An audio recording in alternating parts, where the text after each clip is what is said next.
Webster defines crunch time as a critical moment or period, like the end of a game, when decisive action is needed. Every sports fan knows this time in the game. Your palms sweat just a little more, your heart races just a little bit faster, and you live and die with every play until the final seconds tick off the clock and you're either celebrating a victory or disappointed by the defeat. The team at Crunch Time Sports Advantage Network understands just how critical these moments are. For us, it begins as soon as the next set of games are on the board. We evaluate the opening lines and any breaking news throughout the week. We cover each game inside and out, whether it's from inside the locker room to a huddle down on the field, the court, or the ice.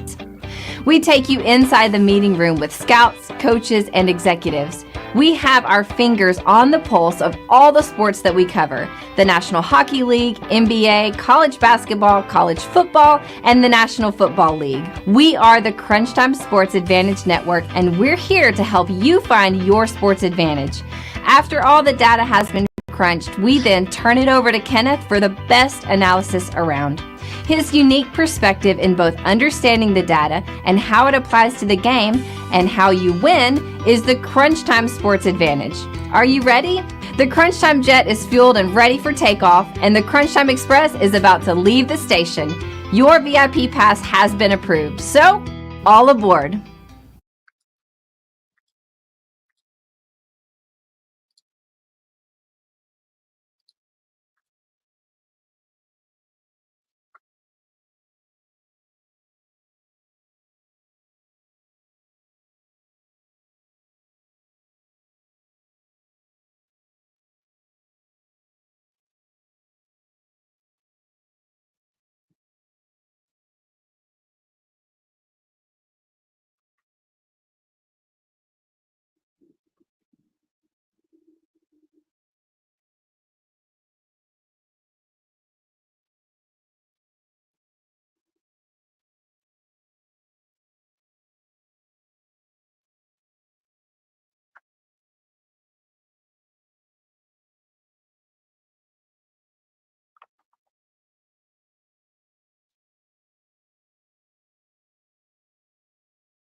Ladies and gentlemen, thanks to my fantastic team once again. As always, our two lovely co-hosts, Summer and Jessica, did a great job of setting the tables for the games we're going to preview, as well as the weather that may impact a couple of those games this week. Nothing horrific.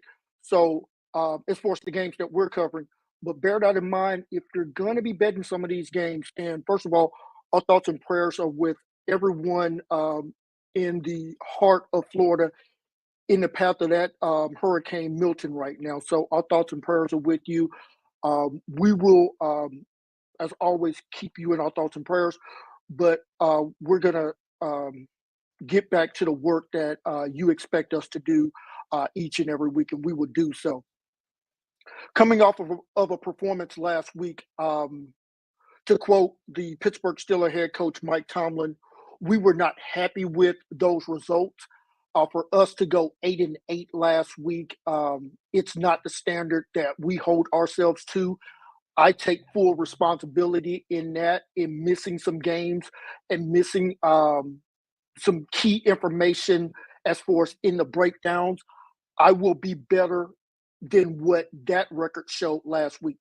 Only down a tenth of a unit last week. So while that is something to be commended, as so much bloodshed was going on with some of the big time games that went against a lot of handicappers and bettors last week, we did not get wiped out as badly as some others did. Still, the standard for us is the standard. I will get back to living up to that standard. On the season, 66, 39, and 1. That's a hit percentage of 63%. We're still up 20 units on the season.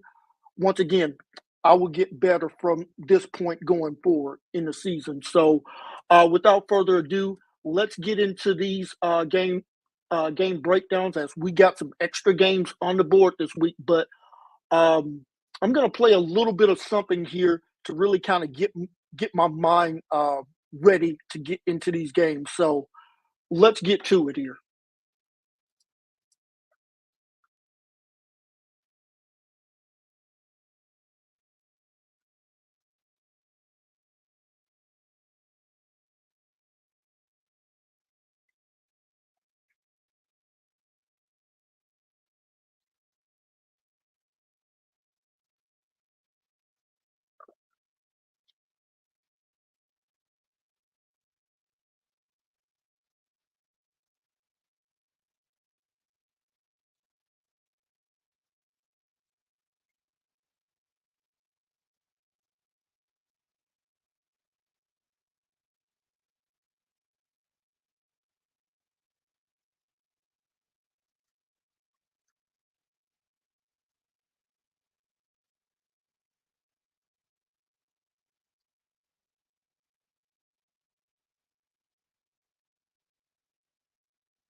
Ladies and gentlemen, after, like I said, just a disappointing week on my behalf, it is time to go back to what I do and what I know best, and that is better than anybody else is gonna do in this industry. It ain't bragging, it's just the standard that I hold myself to. So let's get to that first game right off the bat, and that is the Red River Rivalry. The Texas Longhorns travel up the interstate, heading from Austin all the way to Dallas. They will meet a familiar foe in the Oklahoma Sooners. Ladies and gentlemen, I could wax poetic as anybody about the history of this matchup, the fantastic coaches, the running backs. Ladies and gentlemen, we're getting back to what this company was all about, and that is delivering the game breakdowns and the analytics better than anybody else. So let's get into it. Let's start with the Texas Longhorns, our number one overall ranked team, our fourth power ranked team. Let's talk about the Texas Longhorns here for a few minutes. Averaging adjusted points per game, 39.8 points per game. Right now, the average team is scoring about 25.6 points per game. Texas has shown a potent offense. Don't want to hear that who have they played business, because we made that mistake with Michigan last year. We kept saying all season long, well, who has Michigan played? Who has Michigan played? All Michigan did was each and every week go out and take care of business. So far, it's early in the season, but that's all we've seen the Texas Longhorns do. This passing game, whether it's led by Quinn Ewers or Arch Manning, putting up almost 300 yards per game passing on the season. Right now, the average team is about 218 yards per game. They're going to look to exploit that Oklahoma secondary in this matchup.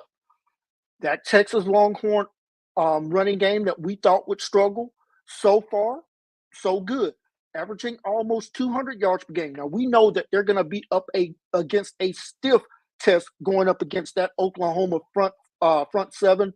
That's where you're just going to have to grind out some of those physical yards in this contest. The Longhorns are averaging, ladies and gentlemen, 50% of their drives are ending with a touchdown. That's 10 percentage points better than the average team in college football right now. As far as those drives ending with the Texas fight song being played with when they hit the end zone, 48% of the Longhorns drives are ending with a touchdown right now on the season. Now, let's take a look at some of the things that we have noticed from the 2023 Longhorn teams under Coach Sarkisian so far to the 2024 team. This team is going for it on fourth down about 13% of the time. So they're just a couple of percentage points a little more conservative this year. The biggest difference that we've noticed so far is the discipline factor. Those penalties, and especially penalties that lead to opponents' first down. This is the best team in the country so far. As we mentioned, this Longhorn offense, the seventh best power ranked offense in college football, according to our metrics. The 14th best passing offense, the 35th best rushing attack. These are numbers that are going to need to hold serve against the Oklahoma Sooners, because let's talk about that Sooner defense under head coach Brent Venables. And what we're seeing from a power ranking standpoint is something that should be concerning to all Oklahoma fans right now. 25th in scoring as far as the power rankings go, 79th in passing. That is not a recipe for success when you're talking about going up against a high-powered team like the Texas Longhorns. 32nd in rush defense when we adjust for opponent. That is something to be concerned about. Let's talk about that Oklahoma offense, because I think we're going to find some very interesting spots here. Oklahoma, our 29th overall ranked team, so just outside of our top 25. 14th best power ranked team. That's largely due to how well his defense has played so far. Now, Oklahoma's offense averaging adjusted 30 points per game. It's solid, but it's still below where Texas is and just above where the league average is. And when I say league average, I mean all of college football. The passing offense has absolutely struggled. Adjusted passing yards per game right at 211 yards per game. This will be an even bigger challenge as they try to get through that Texas secondary. The secondary for Texas hasn't been tested as much early on in the season, but they have shown at least some signs of improvement. We'll see how they do the rest of the year. The rushing offense for Oklahoma, this is where your bread has absolutely got to get buttered and toasted. Oklahoma averaging 168 yards per game adjusted, slightly above um, the the average in college football at 162. They're going to face a stiff test going up against that Texas strong rush defense early on in the season. And where I would really be concerned if I am a Sooners fan, two key areas. Drives ending with a touchdown for the Sooner offense, 16.5%. Oklahoma is just struggling to convert drives into touchdowns. And when you think about where the average is for teams in college football right now at 28.8%, Oklahoma falls extremely short of that. Another area where this Oklahoma Sooner offense is struggling under Suck Latrell, offensive coordinator for the Sooners, is on third down conversion. 15.5% adjusted. Oklahoma has a glaring weakness when you compare that to the average team is converting about 39% on third down. This is going to be a major factor in this ball game. Speaking of major factors, let's give you some key matchups and takeaways for this ball game. The Oklahoma defense is going to give them every shot to stay within this game in the first half and the first quarter and maybe through the first half. But the mismatch on offense for Oklahoma could provide critical, especially if they can't convert drives into touchdowns. This is a game that looks like a strong matchup between that Texas high-powered offense and that Oklahoma defense that's extremely solid.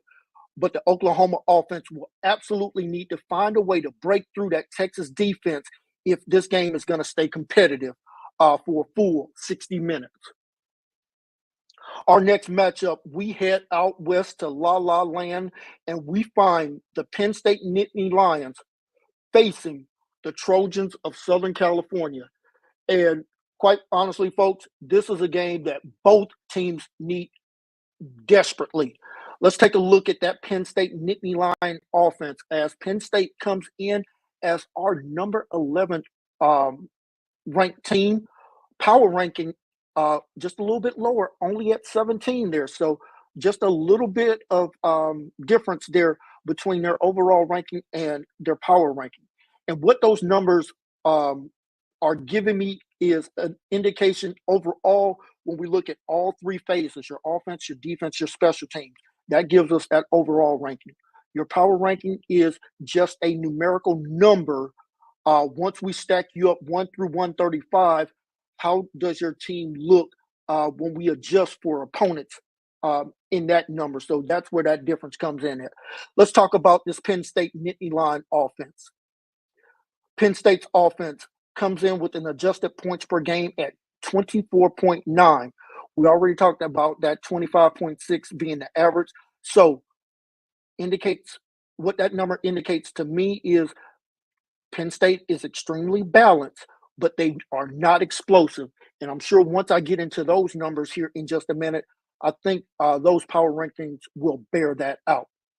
212 yards adjusted passing yards per game. Penn State slightly below average. They will face a challenge with that USC secondary. So how should Penn State attack USC? It's got to be on the ground. If both of those running backs are healthy for Penn State coming into this matchup, Penn State has got to get the ground and pound going up against this Southern Cal front seven that's starting to show signs that they're wearing down as we get deeper into the season. Penn State's offense is averaging adjusted 207 yards rushing so far on the season. This is about 40 yards better than average, showing their strength of controlling the game with the rushing attack. When we look at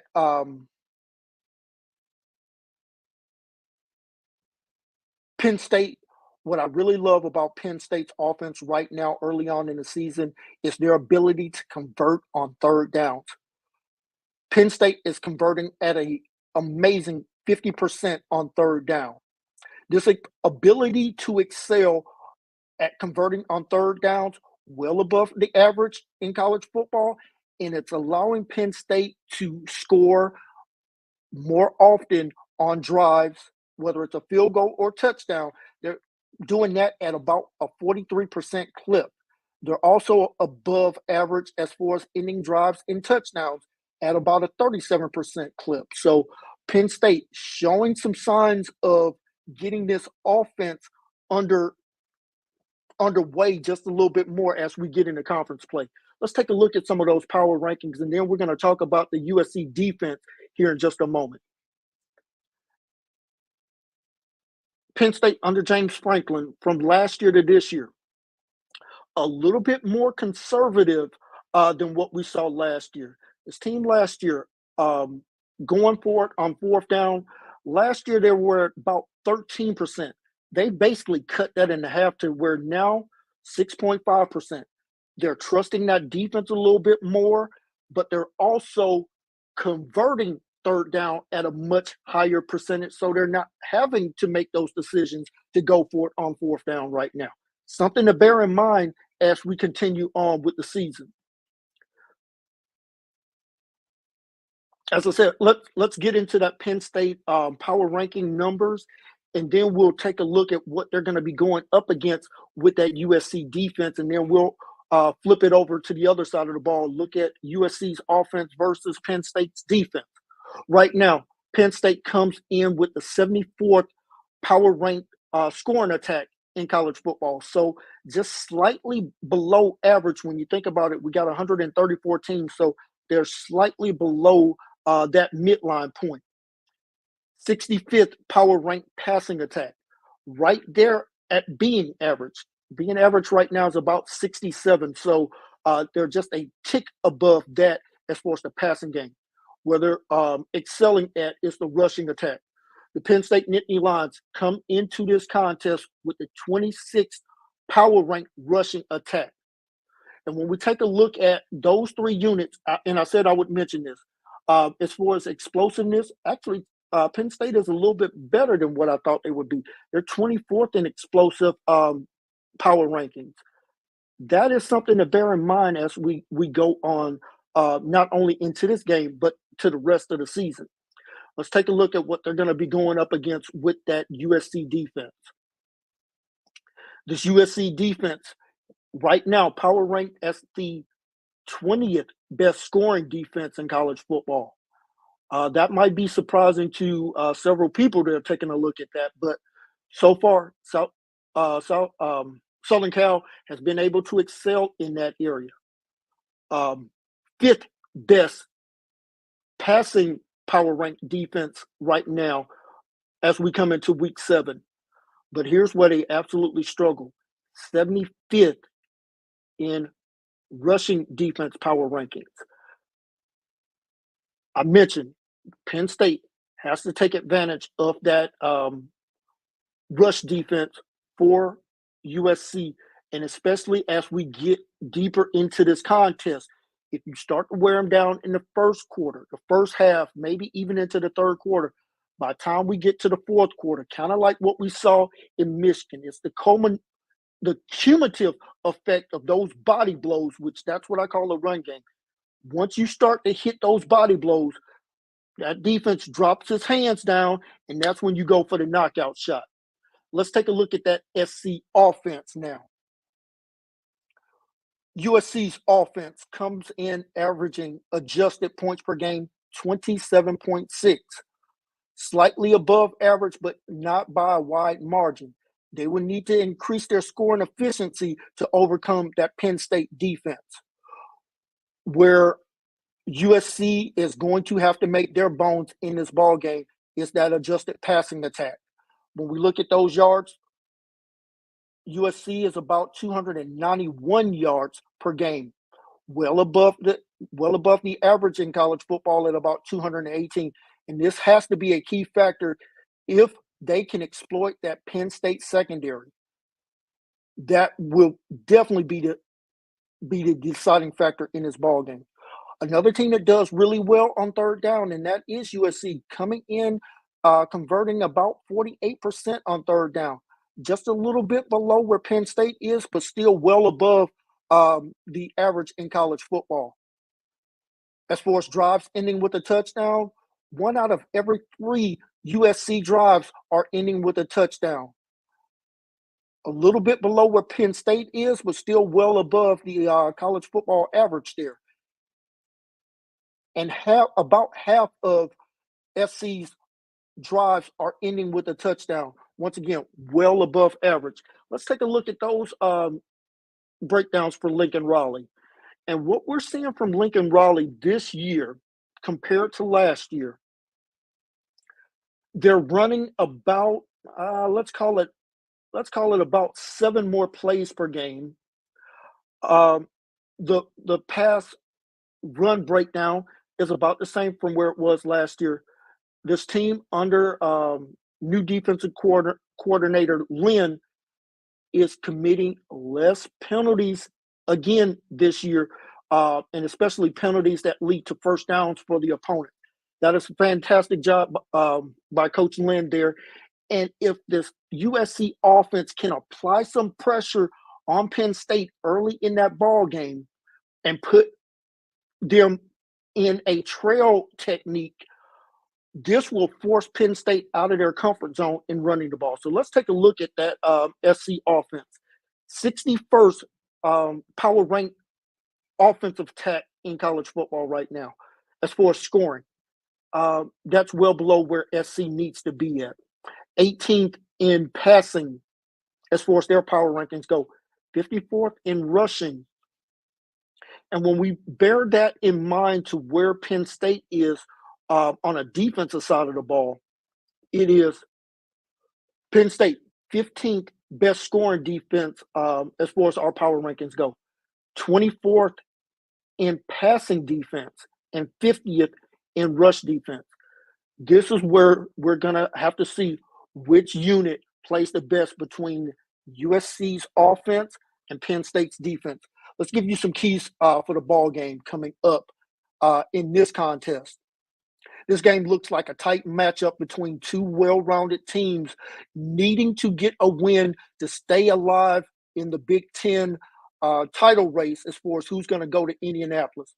USC's explosive offense will be tested by that Penn State stingy defense, while Penn State's ability to sustain drives and control the game with their rushing attack could be the deciding factor in this contest between 2 now Big Ten rivals.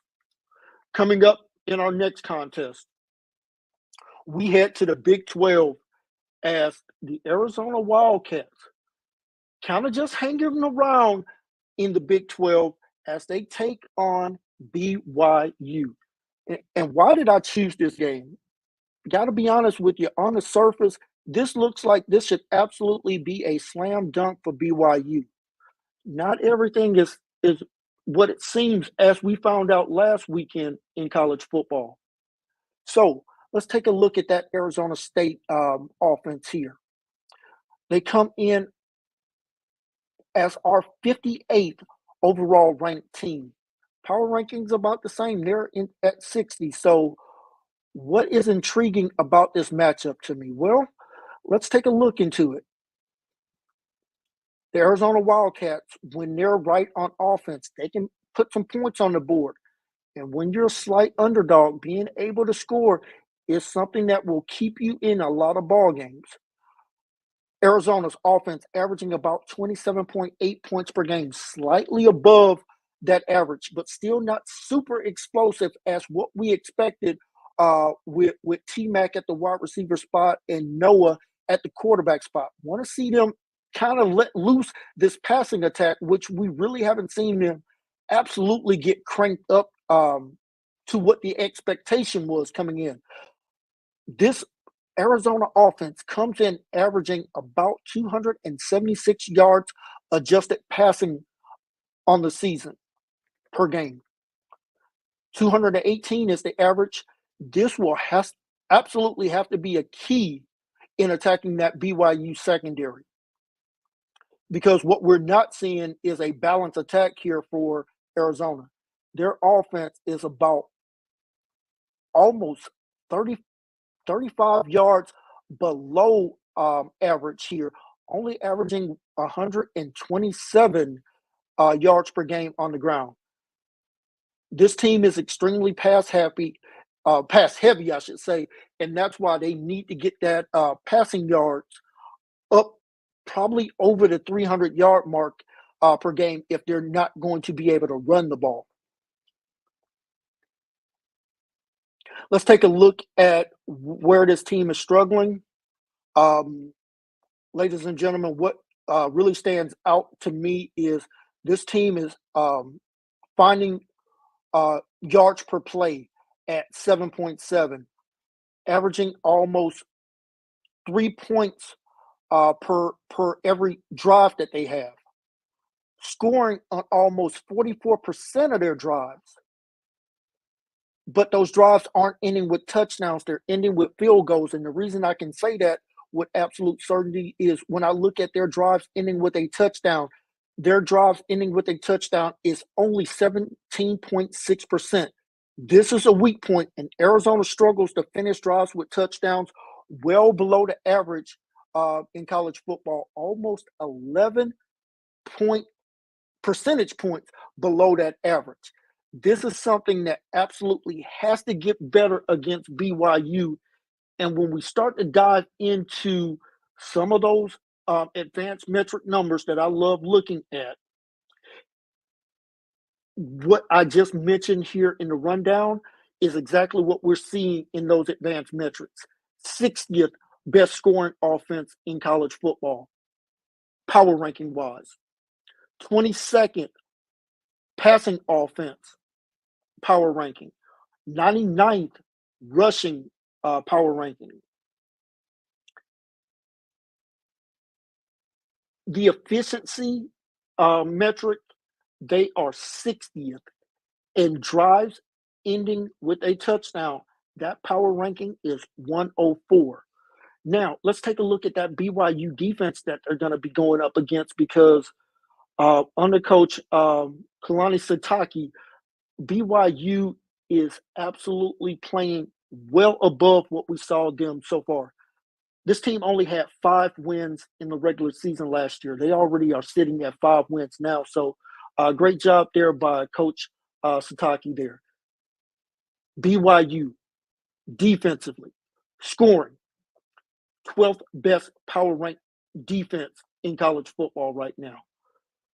Rushing power ranking, 20th. You want to know why I circled this matchup? It's because of that BYU secondary combined with the inability to get that pass rush to get quarterbacks off their spot and force them to throw just a tick earlier. BYU's kryptonite right now is the passing game. 74th power ranked passing attack. If Arizona is going to have some success in this contest, it has got to come through the air, and it needs to come early and often in this contest. I am targeting T-Mac, their fantastic wide receiver, 10, 12, 15 times in this contest, and he just needs to come up with 3 big plays for Arizona. Now, let's take a look at that BYU offense and how it stacks up against this Arizona defense. BYU are 8th overall ranked team. So right there inside of the top 10. Their power ranking is 12th. So not a big differential in that area. BYU offense is averaging 25.1 points per game. Write down the number that I gave you for Arizona, and this is why we kind of like this matchup a little bit. BYU is also averaging, when we look at their rushing and passing breakdown,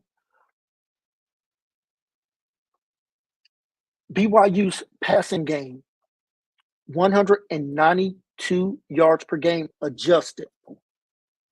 Well below, I shouldn't say well below, it is below the average in college football of 218.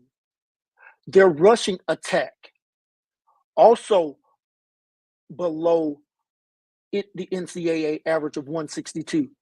BYU is only averaging 118 adjusted rushing yards per game.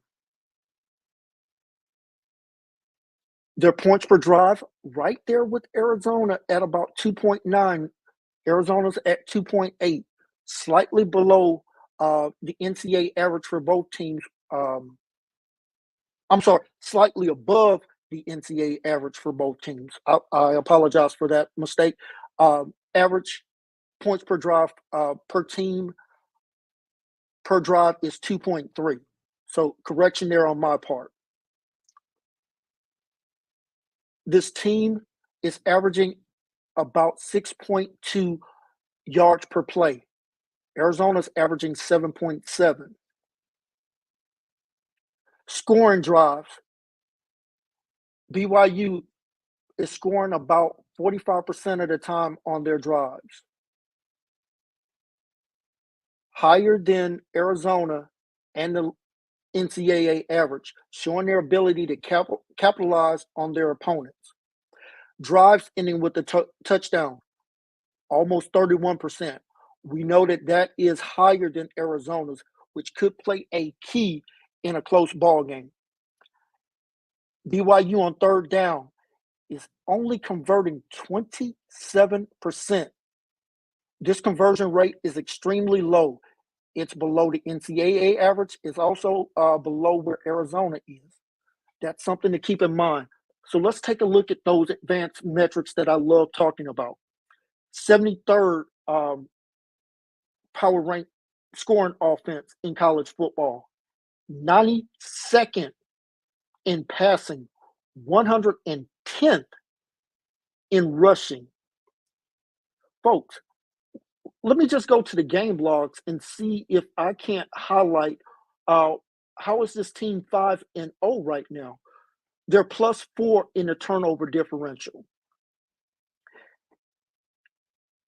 And that is the reason why they were able to get a win early on in the season against SMU, winning that game by 3, and then winning the game last week against Baylor by 6 points. It was a late turnover in that ball game that really kind of propelled BYU in that contest. Let's take a look again back at that Arizona defense and see if we can't give you some more nuggets here. The Arizona defense is 54th best scoring defense in college football, 67th against the pass, and 37th against the run. We already can establish this fact. BYU is not going to be able to run the ball. Their passing game even struggles. The team that doesn't make the mistakes in this ball game will come out of this game with a win.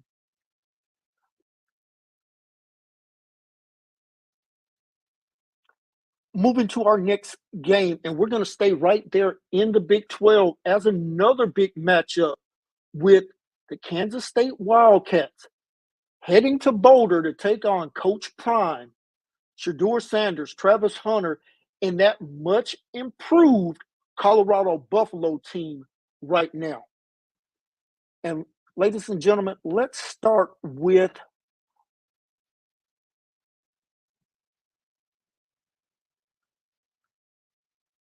Kansas State here.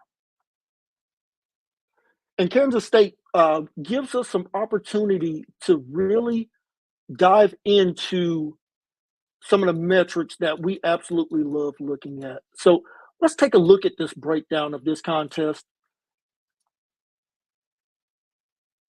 and really see where we want to go with the thoughts and matchups for this contest. Kansas State offense comes in averaging 28.1 points per game adjusted, as we always keep having to refer back to, because we simply don't just go by their raw stats that you can look up on any website. We actually will break these down and adjust for opponents. Their passing game averaging 156 yards per game passing, 266 yards per game on the ground. This team in Kansas State is finishing drives with either a touchdown or a field goal at a fantastic rate there at 54%. Gotta like that. Drives ending with a touchdown, right there on average at about let's round it up to 30%. We know that that's a little bit above average, not by much, but it is something to take advantage of. His team on third down is converting third downs at a 30, let's call it almost 34.5%. So that is slightly below average at 39%, but still nothing horrible. Let's take a look at that. Yeah, let's go right into what we're seeing from this team um, this year under Coach Kleiman compared to last year. This team is playing at a much slower pace under the new offensive coordinator there at K-State. This team last year was the ninth in plays per game at 74 plays per game. This year, 62.6 plays per game. So we're seeing less plays per game. Their run pass ratio, it's about the same across the board. Nothing else really sticks out besides playing just at a little slower pace this year. I think that has something to do with the new offensive coordinator, as well as it has a little something to do with having a freshman at the quarterback spot and making sure that he's not making those costly turnovers. Let's take a look at some of those advanced numbers. K-State, scoring offense, power ranks, 58th. Their passing attack, 118th out of 134 teams. That rushing attack, you heard me just give out the numbers, adjusting almost 266 yards per game. They have the fourth best. They have the fourth best power rank rushing offense. Let's take a look at that Colorado defense because we're starting to see some things under Coach Prime there in his second year in Boulder that we're starting to like about this team quite a bit here. And let's get to those defensive numbers because we have seen some significant improvement from where they were last year to this year. This Colorado defense, 39th power ranked scoring defense in college football. That is a tremendous step up from where they were last year. 58th power ranked passing defense and 57th against the run. And if we just take a look at their defensive game logs over the past 2 weeks against some teams that like to really kind of play a little bully ball when they can in Baylor and certainly in UCF. Last 2 games, this Colorado rush defense is giving up about 170 yards per game on the ground rushing. Now, that may not sound fantastic, and on the surface, you would be correct. It is not. But if Colorado can give a defensive effort against a team that cannot really throw the ball with a lot of success and a lot of timing, I would put that safety down in the box and I would spy quarterback Avery Johnson and make sure that he's not able to get loose. DJ Giddens, got to make sure we slow him down. So I'm going to commit that safety in the box very early in this ball game, and I'm going to force them to throw into tight windows. I have one of the best cornerbacks in all of college football in Travis Hunter. He's going to take away half of the field, and now I'm going to force a freshman / first-time starter at the quarterback spot in Avery Johnson to now have to go to his secondary and third receiver and read coverages. I like that matchup if I'm Colorado on the defensive side of the ball. Now, let's take a look at that Colorado offense and what they're going to face coming up against this Kansas State defense. The Buffaloes come in as our 33rd overall ranked team.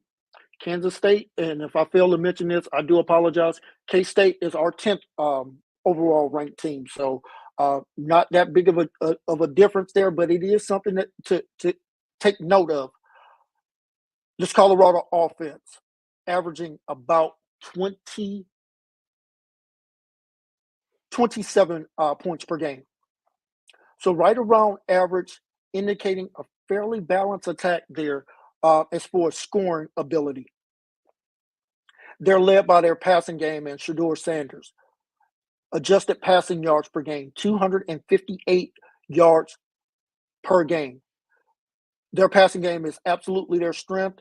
It is definitely about 40 yards per game above the average in college football, and they will look to exploit that K-State weaker pass defense.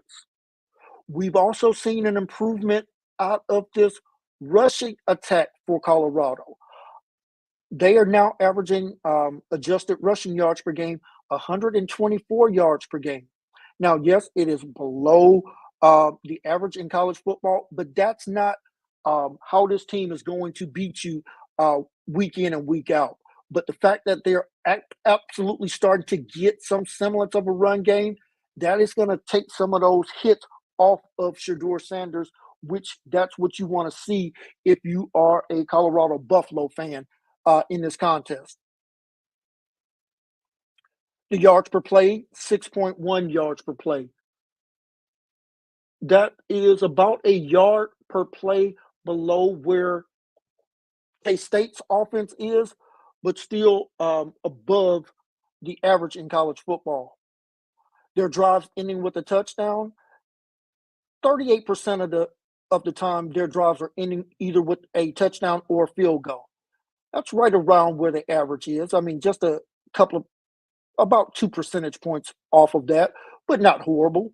As far as their drives ending with the touchdowns, once again, they're right about where the college standard is at 28.8. Colorado's at 28.3. Third down conversion, they're just a few percentage points below where the average is at 32.6 there. So they need to up that just a little bit better so they can continue to extend drives in this contest. Let's look at some of those advanced numbers. Colorado's offense. We know that they struggle with running the ball, power rank 103. Scoring offense, power rank is 67, but their passing power ranking on offense is 37. Let's take a look at how they match up against that K-State defense. K-State scoring power ranking on the defensive side is 19th best. They're 44th against the run. We already talked about how Colorado is not going to look to run the ball for 200 yards in this ball game. But folks, I want you to circle this number and highlight it in your notebooks. The K-State passing defense is power ranked 95th right now in the country. When you think about it, we only have 134 teams and they're 95th. That's telling me that this passing defense can be had in this ball game. If I'm Coach Prime, I'm looking to exploit that early on in the contest. As far as the keys to this game, I should say, Kansas State, they will look to lean on their strength as far as their rushing attack. I talked about it, 266 yards per game on the ground, which is going to test that Colorado defense. If Kansas State is able to generate explosive plays like they've done all season long, averaging 7.1 yards per play, they could stretch this Colorado defense, which has been vulnerable to allowing yardage, but not necessarily points. The Colorado offense versus the K-State defense. Colorado will look to that passing attack led by Shedeur Sanders, and they will look to exploit that weak passing defense for Kansas State, giving up over 241 yards per game through the air. If Colorado State cannot limit the big plays that Colorado would look to exploit in this ball game, Colorado could look to hold serve there at home and keep themselves within reach of getting to the Big 12 championship game. Coming up next, a very important game in the Southeastern Conference. And one of the rivalry games that it's really not as talked about as Ole Miss will take on LSU. And we look at this LSU and Ole Miss game.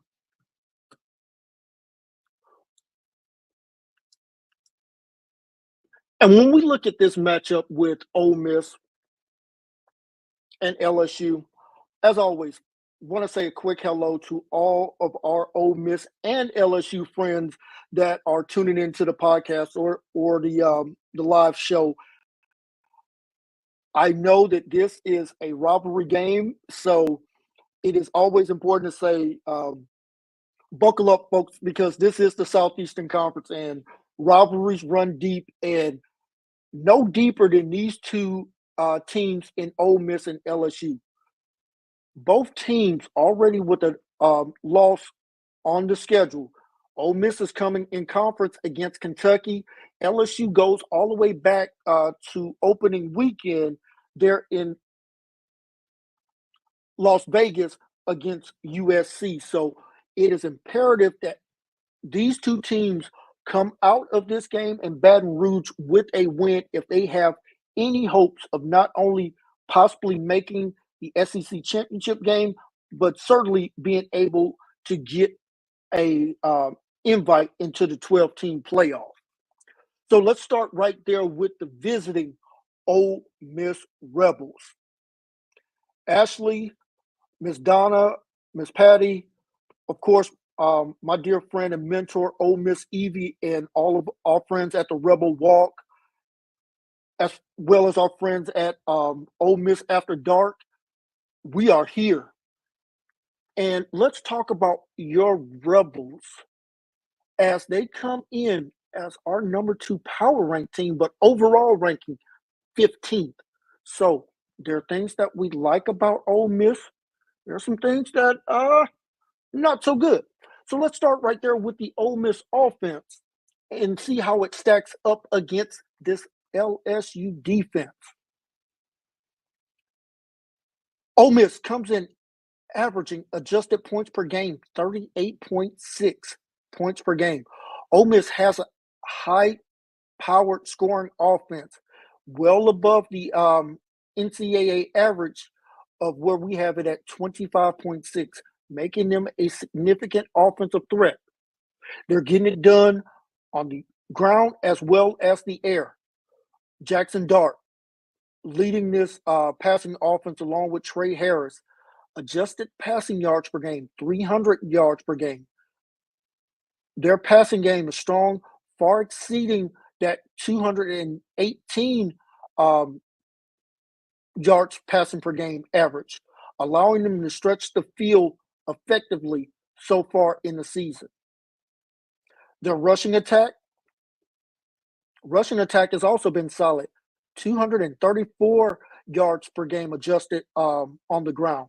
Ole Miss is excelling in the run game as well, indicating a very balanced attack that can threaten you both through the air and on the ground, as I just talked about.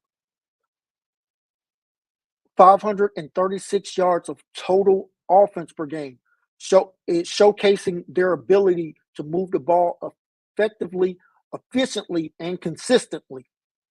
This team is averaging 7.1 yards per play.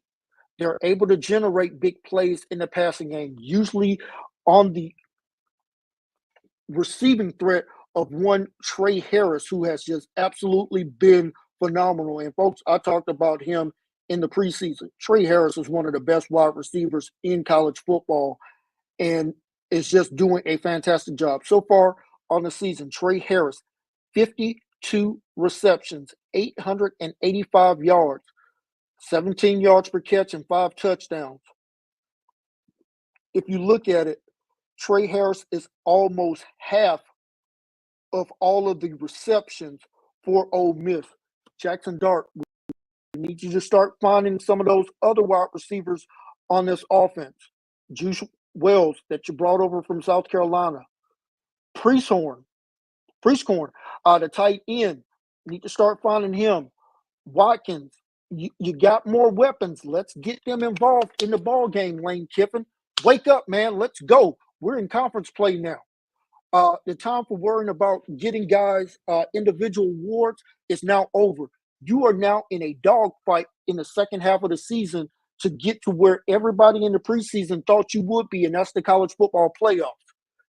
Coach Kiffin, the pressure's on. Scoring offense.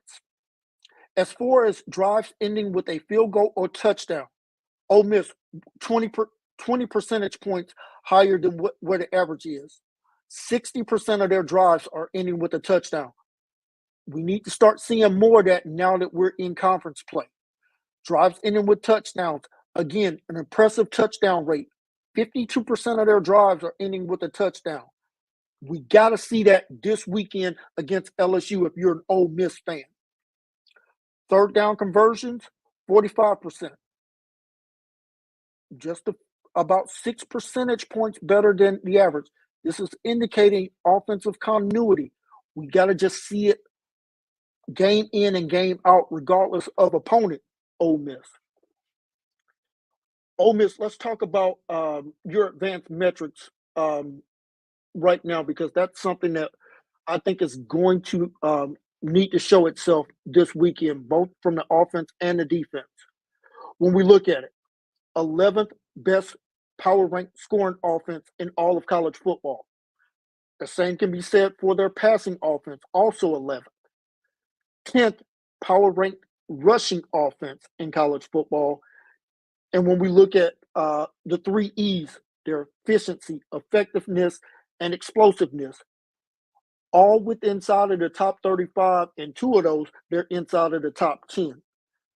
They will be facing a LSU defense, and good afternoon, Miss Peggy, one of our favorite LSU fans, hopefully checking out the episode here.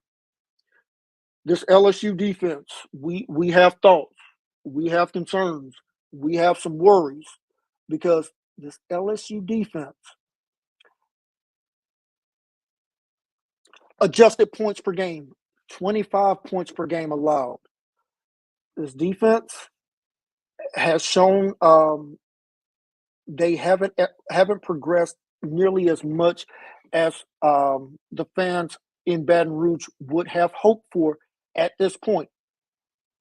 We still have time left in the season for them to turn that around. This team's got 15 sacks on the season. We're going to need to see some more pressure in this ball game. Let's take a look at some more of those numbers for LSU on the defensive side of the ball. Allowing 250 yards per game passing. Their pass defense is still below average, indicating a potential vulnerability against this Ole Miss strong passing attack. As far as the LSU rushing defense, when we adjust it out, 117 yards per game. This LSU rush defense is decent, but not stellar, which also could be an issue against this Ole Miss potent rushing game. As for scoring defense, drives ending with either a field goal or a touchdown, LSU's defense is allowing 38% to their opponent. This is higher percentage of scoring drives, which indicating a challenge in stopping opposing offense from putting points on the board. As far as drives ending with a touchdown, 28%. Their ability to prevent touchdowns is average, but it needs to improve against a team and an offense like Ole Miss, which is coming to Baton Rouge.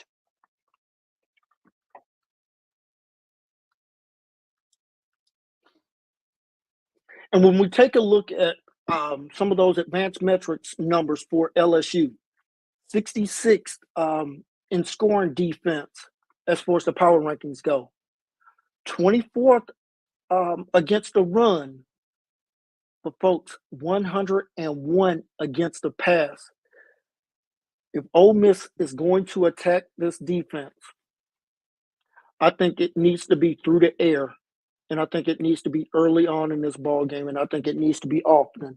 I think Jackson Dart needs to put on an aerial show in this contest because that LSU offense, and now let's flip it over and let's talk about that LSU offense versus this Ole Miss defense, because if LSU is going to stay connected, it's going to have to be with that offense. And there's a lot of things to like about this passing attack for LSU, as well as their overall offense. Losing Heisman Trophy winner in Jaden Daniels, losing two first-round draft picks at the wide receiver spot in Malik Neighbors and Brian Thomas Jr. This scoring offense is down just a little bit, but it's not dramatic from where they were last year. And that's kind of what we thought going into the preseason. We thought there would be a little bit of regression, but it wouldn't fall completely off the table. And that's what we're seeing. Let's give you those numbers to kind of back that up a little bit. Adjusted points per game on offense, 32 points per game. LSU overall is our 37th ranked team, so just significantly outside of the top 25. That's because they haven't had that signature win yet. If it's this week, expect that overall rankings to adjust. They're adjusting passing yards per game, 342 yards per game. LSU is they're still excelling in the pass game, over 135 yards above the average, making them a serious threat through the air. Their adjusted rushing yards per game, still solid, just not what we have grown accustomed to there from that team down in Baton Rouge. 164 yards per game when we adjust that out. Rushing attack is solid, just not as dominant as Ole Miss. Could be limiting their offensive balance as now we're getting deeper into conference play. Drives ending with a score, you can expect these numbers to be off the Richter scale, and they are. Still averaging 7.2 yards per play. That is absolutely phenomenal. 60% of their drives are ending with some kind of score, whether it's a field goal or a touchdown. That's still extremely good. 41% of their drives ending with a touchdown. Their touchdown rate is just a little bit below where Ole Miss's offense is, but still well above the average in college football, indicating a very decent red zone efficiency there. Converting on third downs, this LSU offense is still clicking on high octane gas down there in Baton Rouge. 52.4% is what they're converting on third downs. This is allowing them to sustain drives, and that's what's leading to those drives ending with a score, ending with a touchdown. This Ole Miss stop defense, let's take a look at it and let's talk about it. Adjusted points per game. Ole Miss is averaging 8.9 points per game allowed. Strong defense led by that defensive tackle transfer from Texas A&M and Walter Nolan, along with Jared Ivey, along with Princely, along with Perkins. And I could just keep rolling through that front seven. This unit has been much improved under defensive coordinator Pete Golding. Let's continue to look deeper into those numbers and see if there's anything else we should like about Ole Miss's defense. Their passing yards per game allowed under 200 yards per game passing. Pass defense is very solid, keeping opponents under that average of 218. which is crucial when you're facing a high-powered offense like LSU. Their rushing defense has been absolutely dominant. 74 yards per game allowed when we adjust that out. This is stifling opponents' ground games and really kind of forcing their opponents to be one-dimensional. As far as all of their other metrics, as expected, showing themselves really well on defense, allowing third down conversions 30.5% of the time. That's almost 9 percentage points better than the average in college football of 39.3. So let's take a look at that LSU offense when we adjust and deep into their advanced numbers. LSU has the 30th best power ranked scoring offense in all of college football, 63rd best rushing attack, but the third best passing offense when we look at their power rankings. They're going up against an Ole Miss defense that is number one in scoring defense so far from a power ranking standpoint. Second against the run on defense, and 46th against the pass. Let's get you to the keys, ladies and gentlemen, because I think you kind of know where I'm going with this. I expect both offenses to kind of show themselves in this contest. Let's start with Ole Miss's offense versus the LSU defense, keys and takeaways. Ole Miss, high-scoring offense, 38.6 points per game, will test that LSU defense, especially through the air.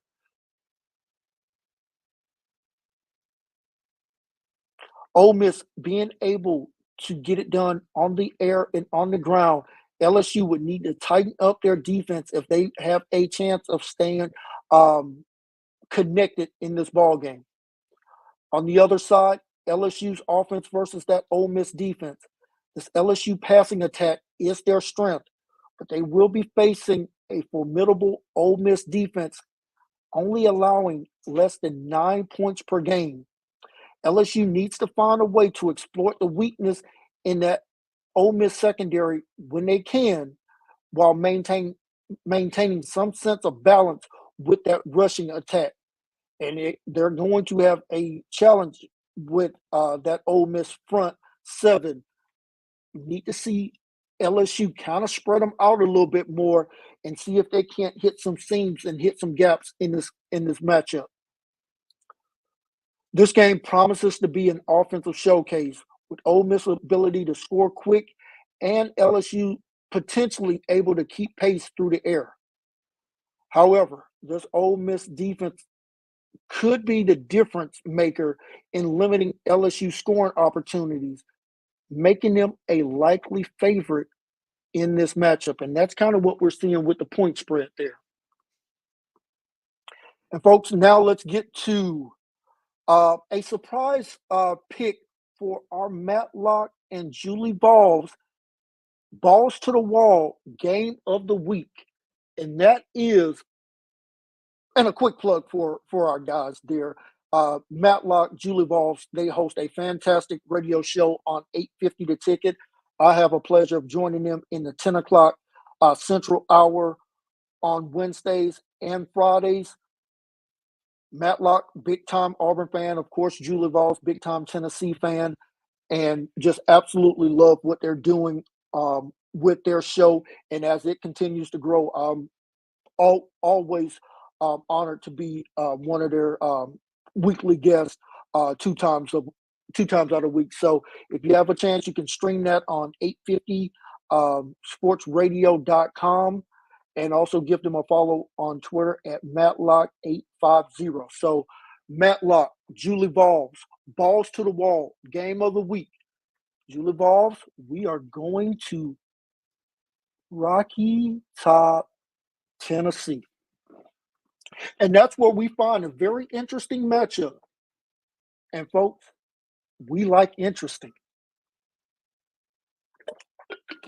Contest where we find the Florida Gators will be taking on big-time rival in Tennessee.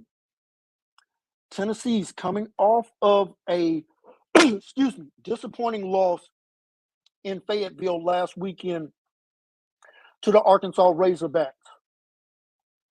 And folks, we left Billy Napier, head coach for the Florida Gators, all but fired before this game. We would even get to this game in the preseason.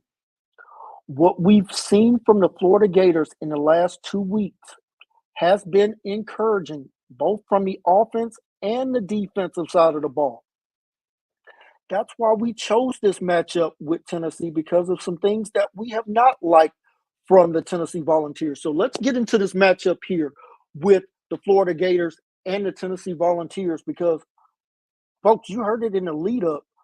Tennessee opened this as a 15.5-point favorite. Why are we breaking down a game where the point spread is that wide?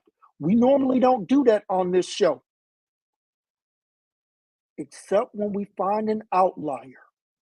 And we believe this game may be an outlier. The Florida Gators come in overall as our 42nd rated team in college football. They're nowhere sniffing the top 25 right now. Let's take a look at that Florida Gator offense. Adjusted points per game, 28.3. Florida scoring has been competitive, slightly above the NCAA average, starting to show that they can put points on the board. We've kind of seen that over the last couple of weeks. Their adjusted passing yards per game, 229. It's decent, not dominant, but it's showing a reliance on both the passing game and the run game. Speaking of that adjusted rushing yards per game, 144 yards per game on the ground. Very solid ground game, allowing them to maintain that offensive balance that I just talked about. That 2.9 points per drive, very effective at scoring when they have the ball, slightly above where the average is for college football. 6.4 yards per play, starting to generate some solid yardage per play, which is a key to not only extending drives, but maintaining that offensive rhythm. The Florida Gator offense averaging 35.6 as far as either ending a drive with a touchdown or a field goal. Now, that is about 4.5 percentage points below the average. Shows some room for improvement, but it's shown how far that they've come from that opener against Miami in week 1. Drives ending with a touchdown, 38.6%. This is above the average, suggesting that they're starting to capitalize more and finishing those drives with touchdowns than they were early on in the season. That is a vast improvement. The Florida Gator offense is converting on third downs 38.6%, slightly below the average, but is trending arrow up in this area. Let's take a look at that Tennessee defense.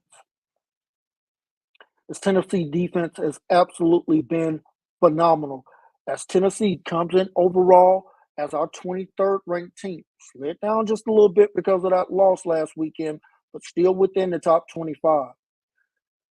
This Tennessee defense has been absolutely phenomenal, allowing adjusted 9 points per game. Tennessee boasts an elite defense right now, allowing far fewer points than that 26 average per team is what we're seeing in college football. The pass defense has been solid, allowing 171 yards through the air so far. This could be crucial against that Florida Gator passing attack that's starting to get healthy and get some guys back. As we're getting some encouraging news about possibly seeing wide receiver Eugene Trey Wilson III getting back in this ball game. That could be something worth noting as we get into more of this contest. The rushing defense for Tennessee, 84 yards per game. I will go into any game with those kind of numbers, almost allowing half of what the average of 162 is per game. This team is difficult to run against, and that number of 84.1 yards per game shows that kind of strength on defense. Tennessee is limiting opponents on third down conversions, 36.1. It's decent. Could use a little bit more improvement there, but certainly a good stop unit. This team is doing a fantastic job of keeping opponents out of the end zone. Only 18% of Tennessee's opponents' drives are ending with a touchdown. That's 10 percentage points better than the average of 28. This is why Tennessee has been able to stay in games and win games. It's been because of the defense, not because of that offense. And let's get into the advanced numbers here for Florida Gators offense versus that Tennessee defense. The scoring offense power ranking wise, Florida Gators, 54th power rank scoring offense, 52nd passing, and 83rd in rushing. We've seen a little bit better over the past couple of weeks. That's something to keep in mind. This Tennessee stop unit, it's phenomenal, and we're not going to sugarcoat it. We're not going to hide it. But there are some areas on this defense to be concerned about for Tennessee. From a power ranking standpoint, second best scoring defense, third best power rank rushing defense, 21st in passing. So if you're going to have some success against this Tennessee defense, it's going to have to come through the air. And that passing defense is still top 25. But if you're going to find sustained success, it's going to have to come through the passing attack. That's where I see this Florida Gator offense as far as how they're going to have to attack that Tennessee defense. Let's take a look at that Tennessee offense, because there's a lot of things that I am not liking whatsoever about the Tennessee passing attack. Overall, Tennessee's adjusted points per game, 27.1. Tennessee, slightly below where Florida is, indicating a potential lower offensive output in this matchup. And boy, we've seen that from Tennessee over the past couple of weeks. When you look at it, Tennessee only put up 25 points against Oklahoma. We know that Oklahoma defense is really good, but still, 25 points. And if we dive deep into that matchup, I do believe that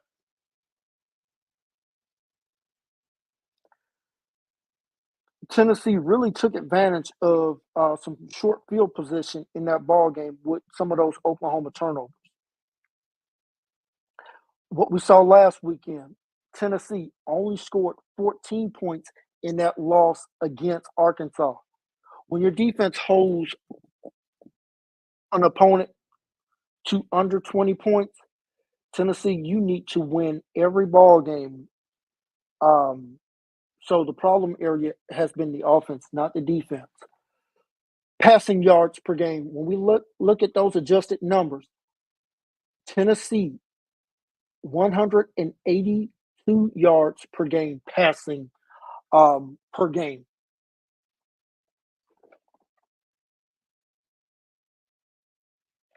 And that is far below where they were the first couple of weeks in non-conference. We'll get to that here in just a moment. Now, the rushing offense. Look, folks, the best player on Tennessee's team right now, and certainly on the offense, is running back Dylan Sampson. 91 carries, 587 yards rushing, 6.5 yards per carry, and 12 rushing touchdowns. Folks, if Dylan Sampson is not going for almost 200 yards, this Tennessee offense struggles to move the ball.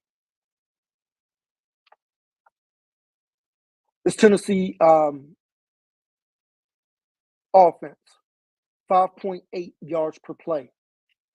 They generate decent yardage, but less explosive when we compare it to that Florida offense. Drives ending with a touchdown. This is where Tennessee is absolutely struggling. 22.7% is significantly below the average, indicating major room for improvement in the red zone and in the green zone, which is really inside of the 30-yard line. You need to come away with touchdowns once you get into the red zone. This Tennessee offense has absolutely struggled to do that. Tennessee is also slightly below the average as far as converting on third downs, converting at a 39.7% clip on third down, indicating they're not having success on first and second down. Let's take a look at that Florida defense that they will be going up against. The Florida defense is allowing 23 points per game adjusted, a few points below the average, but certainly not on the same par of where Tennessee's defense is. That's okay. Passing yards per game allowed, adjusted, 190 yards per game. Pass defense is reasonable and keeping opponents below that average of 218. The rushing defense is their weakness, 181 yards per game on the ground allowed. This should bode well for that Tennessee rushing attack, as Florida's rush defense has been a significant weakness and is allowing almost 19 yards above the average in college football. Now, here's where we're starting to see some strengths of that Florida Gator defense. 5.5 yards per play. Defensive efficiency in limiting yards below the average, which could allow Tennessee to maybe exploit a few mismatches in the passing game. But if Tennessee is not able to make big plays, we talked about it, that Tennessee offense struggles. Third downs, this Florida Gator stop unit is actually excelling in limiting their opponents in third down conversions. Only 31.1% on third downs. This could be crucial against the Tennessee offense.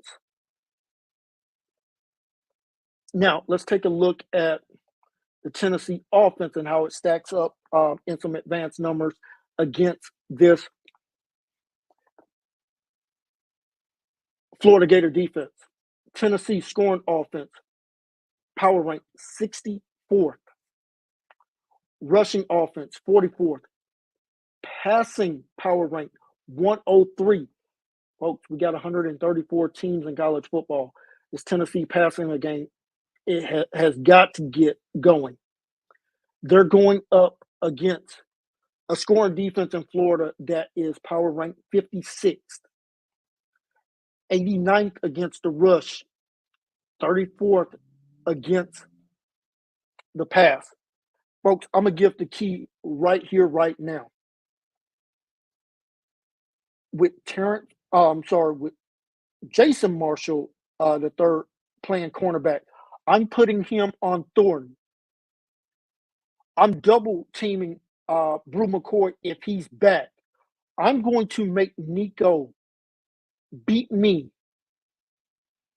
by reading coverages, patting that ball as if he was trying to get a loaf of bread ready to be put into the oven. 1, 2, 3, 4, 5, 6, holding the ball. If he's going to do that against Florida, we're going to see a lot of what we saw last weekend against Arkansas, and that is some very bad decision making by the quarterback.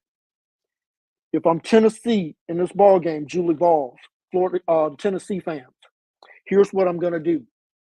Instead of trying to play basketball on grass and go with 4 wide receivers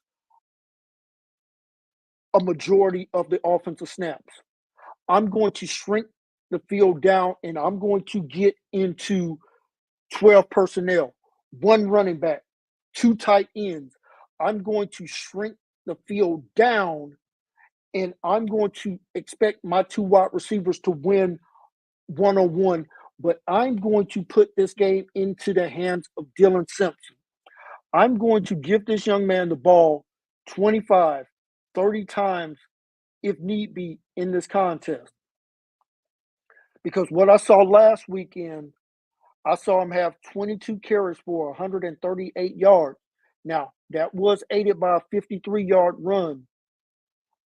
But when my running back is going over 150 yards, when I give my quarterback some easy reads, 1, read it deep. 2, a wide receiver coming across in the middle there, and then a running back as my outlet as the third. That ball is kind of like dance steps now. 1, 2, 3 out. 1, 2, 3 out. If Nico is going to sit back there and pat the ball like he's trying to make a loaf of bread, I'm going to pull him out of the game for a series or 2, and I'm going to put in Gaston Moore, a senior who's been in the system a little bit, who is going to just allow that quarterback to have a breath. I'm not benching him. I'm just going to sit him on the bench and make sure he understands if that ball is not coming out on rhythm, if I'm not helping my quarterback in this matchup, Josh Heupel, I have failed this quarterback this year. Josh Heupel, you're going to tell me all I need to know. If you're not going to a bigger personnel group and forcing Florida to shrink their defense in, you can still take those deep shots if you will. But let's get the kid under center. Let's play some Tennessee football back under Coach Fulmer when he had Peyton, when he had T. Martin, but he had a stable of running backs. Travis Henry, Jamal Lewis, just to name a couple of those big-time tailbacks. Dylan Sampson can be that for you in this offense. You just got to allow him to give you some of that. Josh Heupel, if you're trying to let Nico throw the ball 30, 35 times a ball game in this contest against Florida, watch out, folks. We could have some fireworks in Rocky Top. And now, ladies and gentlemen, that brings us to our final game this week, and that is the Showcase Showdown. It is the Crunch Time Sports Advantage game of the week, and we head to Autzen Stadium in beautiful Eugene, Oregon, in the beautiful Pacific Northwest. Folks, if you have not been to Eugene, Oregon for a game, put it on your bucket list because that atmosphere is electric. Let's get into the matchup between the Ohio State Buckeyes and the Oregon Ducks in this contest. Folks, we don't need to do the long build-up in this ball game. 2 phenomenal teams, 2 phenomenal rosters. A lot of questions got to be answered by both head coaches, and we're going to get into that in this matchup. Ohio State comes in as our number 2 ranked team. Sitting 1 spot behind them is the Oregon Ducks. Let's get into the matchup here. Let's talk about the Buckeyes offense. Adjusted points per game, 45 points per game. You know that's almost 20 points better than the average team in college football. 296 yards per game passing, led by quarterback Will Howard. The passing attack has been formidable against some of the teams that they've faced so far in the season, led by the phenomenal freshman there in Jeremiah Smith. Folks, this kid has been as advertised and even better. We expect nothing less than a phenomenal performance by this talented wide receiver. But he's not alone in the passing game. The only question that we have ever had about wide receiver Emeka Abuka is, could this young man stay healthy? So far, he has stayed healthy. The talent has never been questioned. 30 receptions on the season, 433 yards, 14.5 yards per catch, 5 touchdowns. If he stays healthy, this is the wide receiver that we wanted last year, just could not stay healthy last year. Folks, watch this young man. I know Jeremiah Smith is making some of those highlight plays. Emeka is showing that he can be a number one wide receiver in this offense. We'll see how this matchup goes on Saturday afternoon. The Ohio State rushing attack, led by Ole Miss transfer Q Junkins, 60 carries, 468 yards, 5 touchdowns. Young man's averaging almost 8 yards per carry. This Ohio State rushing attack overall, when we look at it adjusted, and forgot to do it in the lead up. Let me give it to you now. I want to say a quick hello to some of our Ohio Buckeye friends that are listening and checking out the podcast.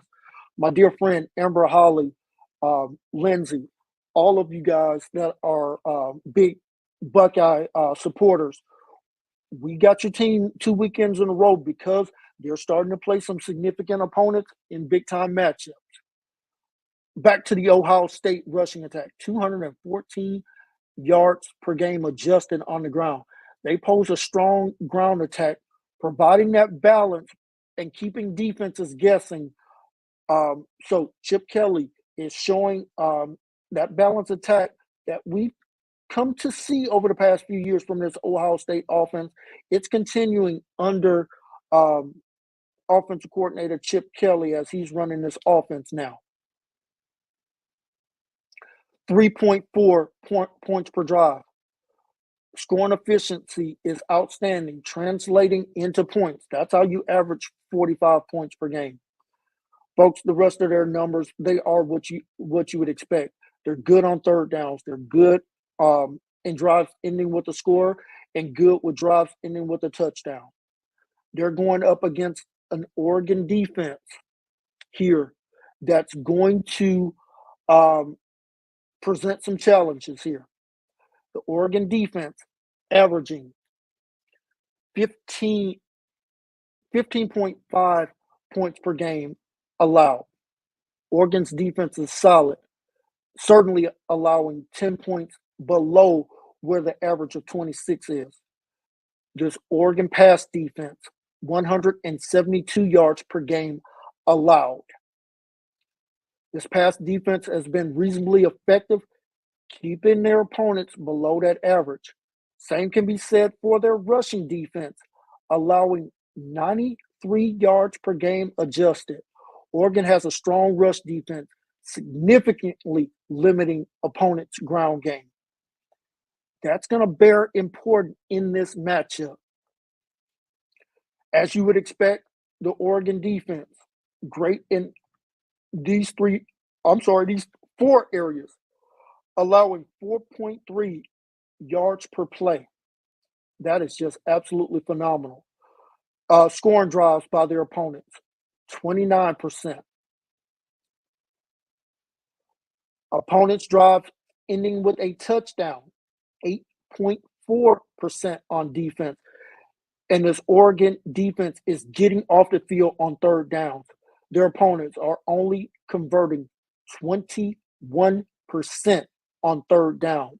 Folks, that is absolutely phenomenal. Let's take a look at the advanced numbers here. And before we do, let's talk about this offense this year under Chip Kelly and what we saw last year when Ryan Day was not only the head coach, but he also served as the offensive coordinator slash play caller. So let's talk about it. As far as plays per game, Ohio State's running about 2 more plays per game. So not a tremendous change there. But what we are seeing early on in the season, and I want all of our listeners to bear this in mind, Ohio State is going for it on fourth down double the rate that they were last year. When you look at how we formulate that, Ohio State last year was averaging going for it on fourth down at 10.5% last year. So far this year, Ohio State is going for it on fourth down almost 22% of the time. There's going to come a fourth down in this ball game where, depending on the situation, depending on the field position, depending on the scoreboard, Ohio State's going to roll the dice and go for it on fourth down. I'm telling you, it's going to happen. The only difference will be, will they convert on fourth down, or will they set Oregon up in fantastic field position? Let's take a look at some of those advanced numbers for the Ohio State offense. As you would expect, numbers are off the chart. Second best scoring offense in college football. 15th best power ranked passing offense in college football. 17th best power ranked rushing attack. Basically almost top 10 in our 3 efficiency numbers. That is to be expected when you are averaging 45 points per game. This Oregon defense, okay, Oregon defense, 13th best scoring power ranked defense. Woo, like that. 22nd best power ranked passing attack in college football. Like that. 7th best rushing power ranked defense. Yeah, you got to like that. And this team, as far as their defense, in those 3 efficiency numbers that I talked about, top 11 in all 3 of those categories. Now, let's take a look at this Oregon offense versus this Ohio State defense.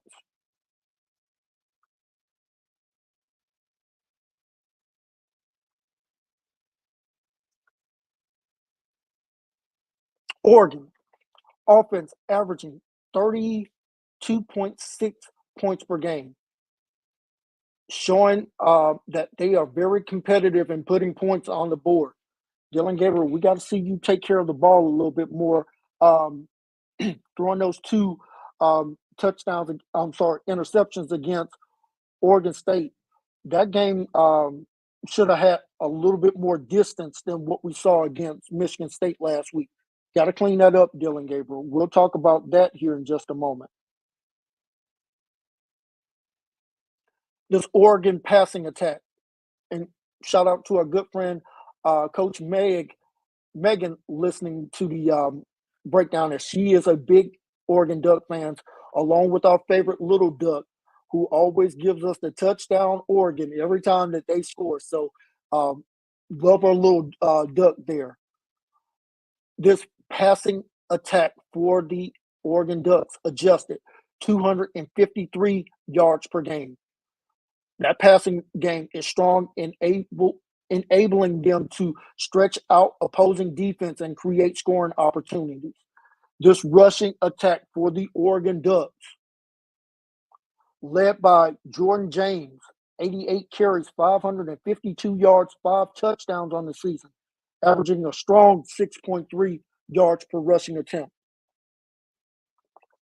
This rushing attack for Oregon, averaging 187 yards per game on the ground. You want to talk about a balanced attack? When you can get it done on the ground and the air, similar to what Ohio State is doing, it puts defenses into what I like to call crucial conflict. We like crucial conflict when we're an offense going up against the defense. As you would expect, their offensive metrics just off the board: 6.8 yards per play, scoring drives 57%, almost 49% in drives ending with a touchdown, and converting on third downs at 49%. You expect those numbers to be absolutely electric.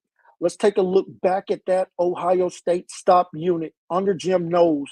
And one thing I can tell you, Jim Knowles knows defense. Said it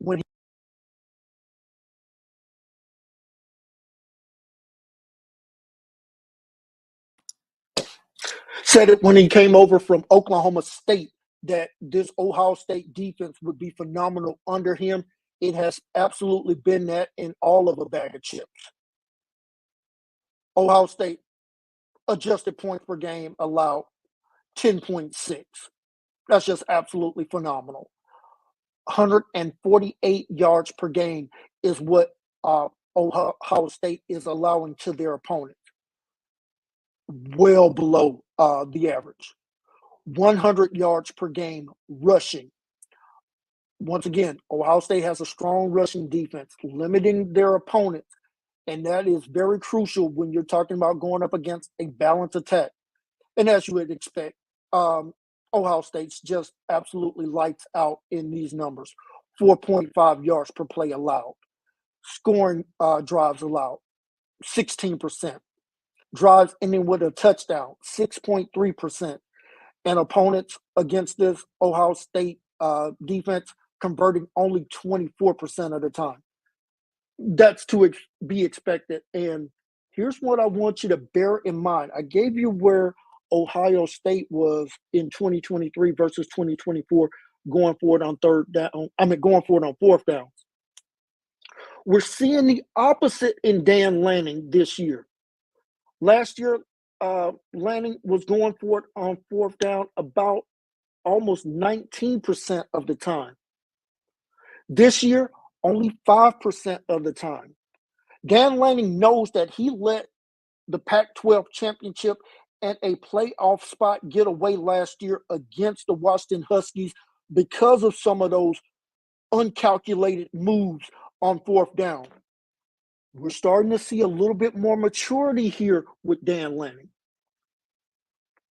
I'll get into the coaching matchup here in just a moment as we get ready to close out the show. There's Oregon offense, scoring power ranking 26th, passing attack 39th, rushing attack 43rd. We know those Ohio State numbers are going to be absolutely off the charts, and they are. Fourth best scoring power ranking defense, 9th against the run, 12th against the pass. Like I said, no surprise there. Let's get into the key matchups in this contest. Key matchups and takeaways. The Ohio State coaching staff, let's talk about them for just a moment. Ryan Day. Your defenders will say that you are one of the best head coaches in college football right now. We're not necessarily going to dispute that. But when you're the head coach at a university, at a program like Ohio State, your responsibility is not to beat Northwestern, Rutgers, Purdue, and Minnesota. They can find some high school coaches there in the Buckeye State to win those games. The reason you make the salary that you make is to win showcase showdowns in big-time matchups. And in the last 3 years, you have absolutely come up short in those contests. 0-3 versus Michigan. The reason that you make the salary that you make, it is to do 3 objectives as the head coach of Ohio State. win big time showcase showdown games. Last 3 years, you haven't done it. To win the Big Ten Conference. Last 3 years, you have not done that. And to finally win a national championship game. Folks, I don't care what any Buckeye fan tells you. The pressure is on Ryan Day to deliver a national champion. Anytime you see one of your rivals win a national championship, that intensity picks up a heck of a lot. Michigan winning their first national championship in over 3 decades turns up the volume. You have not won a national championship with a roster that you did not have to rebuild when Urban Meyer had to leave the program. Excuses are like, you know what? Everybody's got one and they all stink. It's time to deliver. You turn the duties over to Chip Kelly so now you could be the head coach and run the program.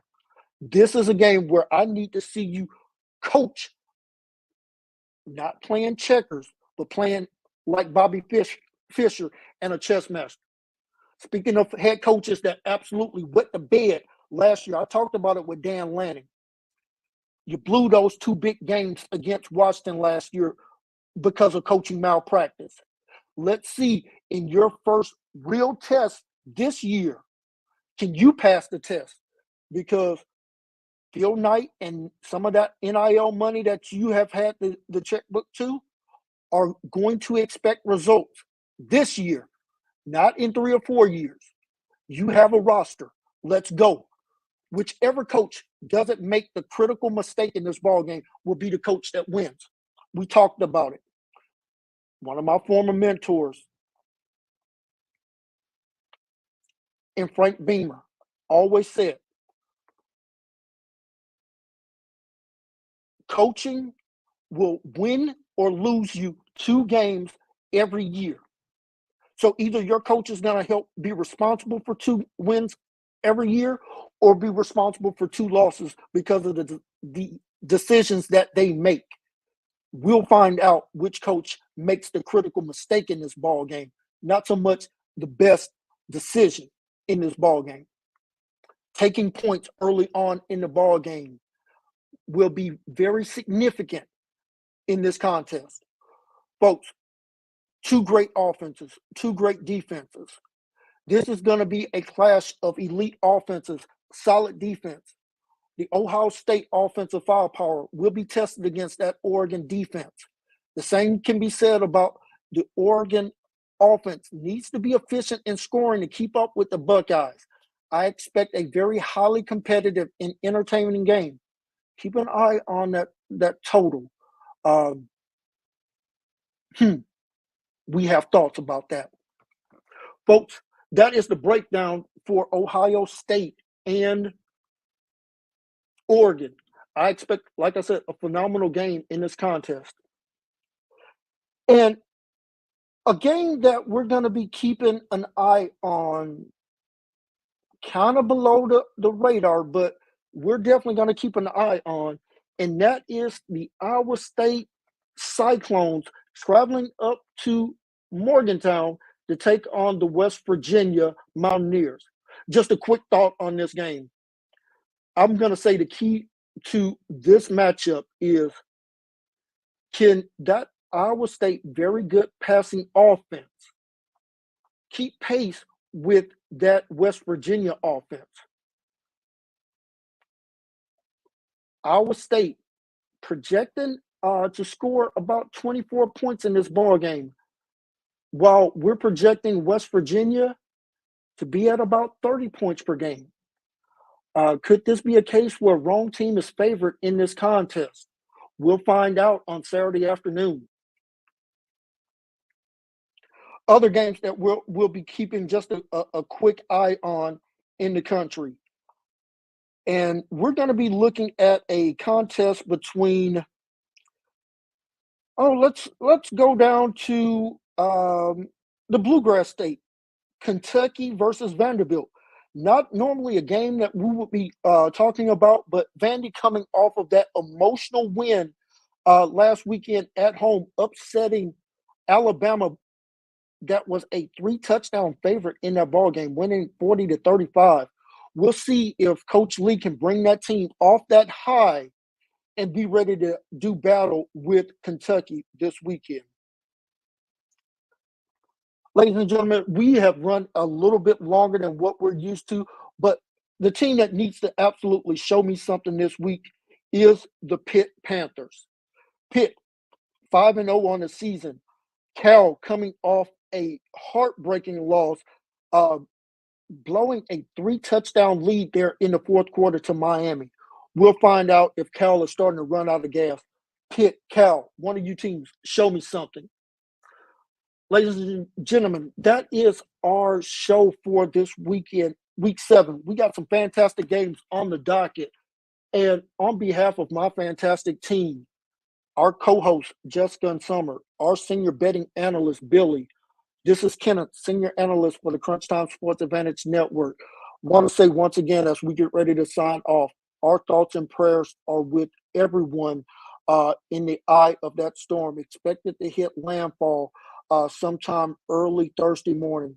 God bless you all, and hopefully the damage and, more importantly, the loss of life is kept to a minimum. Stay safe, and we hope that we hear some encouraging words as recovery efforts will likely start sometime either late Thursday night or certainly, hopefully, sometime Friday morning. So Godspeed to you all. And as we close out the show, always stay safe, everybody. Love and hug your loved ones, and always